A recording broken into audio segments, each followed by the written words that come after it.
Okay, now move to the next tab to define parameters for main rebars.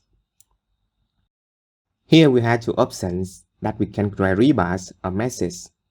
I will select rebars for these walls.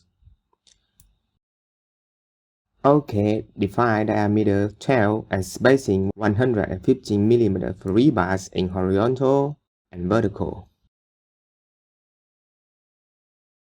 Alright, now add stirrups at the corners of the wall.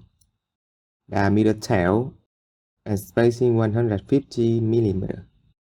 Concrete cover 50 and length is 1 meter.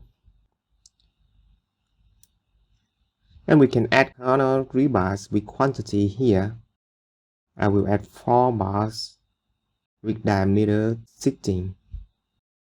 We also have an option to define right close stirrup or torsion stirrups if needed.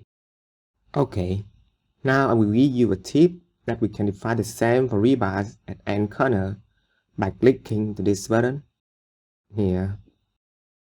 And now the same as General tab, we can go to Expand tab to define some more parameters in some cases.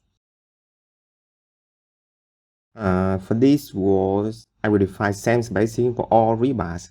So I can tick to this option, which will have to adjust rebar positions to ensure spacing.